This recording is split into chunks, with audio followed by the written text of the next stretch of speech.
Sasa kwa taarifa ya kipekee,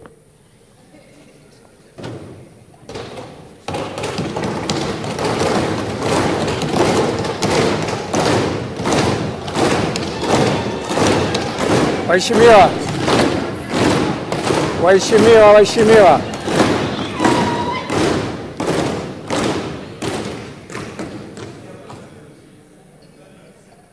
kwa mujibu wa mitandao ya kimataifa, Simba ndio klabu pekee iliyopo katika michuano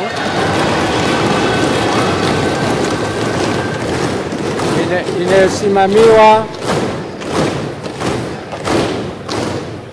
Waheshimiwa tusikilizane. Mheshimiwa Tarimba, mbona umekasirika? Inayosimamiwa na CAF kwa ukanda wa Afrika Mashariki na Kati, na ndio klabu pekee ya Tanzania inayoshiriki robo fainali kwa misimu 6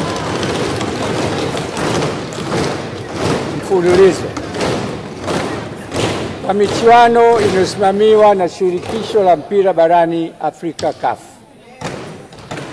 Pamoja na Simba tuna klabu ya Yanga ambayo nayo ni timu muhimu sana kwa taifa letu, kwa umoja wa taifa letu. Na namna klabu ya Simba na Yanga ilivyojitangaza nchi yetu inampa sifa kubwa sana rais wetu, na Tanzania inakuwa kwenye ramani ya Afrika na dunia kwa vilabu viwili hivi muhimu kwenye taifa letu. Kwa hiyo tunawapongeza klabu ya Simba na Yanga. Wageni, Mheshimiwa Rashid Shangazi, wachezaji, management wa viongozi wa benchi ya ufundi wa timu ya mpira wa miguu wa Simba kutoka jijini Dar es Salaam. Mwenyekiti nimeambiwa amechelewa ndege, sasa namtambulisha kwenu ndugu Zubera Sakuru, mtendaji mkuu. Huyu alishakuwa mbunge.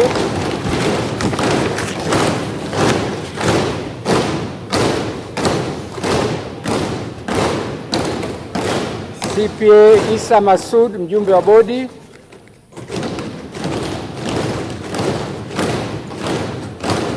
Ndugu Selemani Harub, mjumbe wa bodi.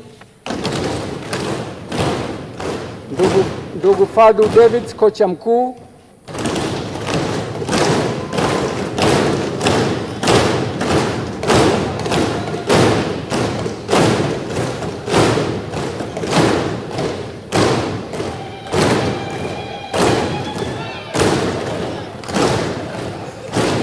Asanteni.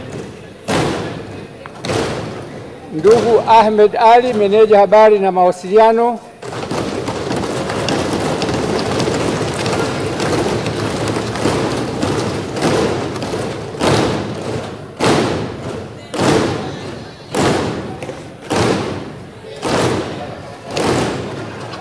Asanteni.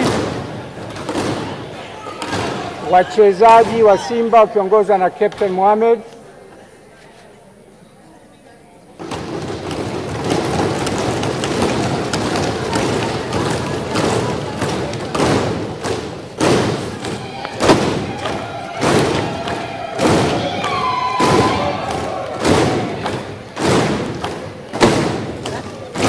Asanteni. Na viongozi wengine walioambatana na klabu hii ya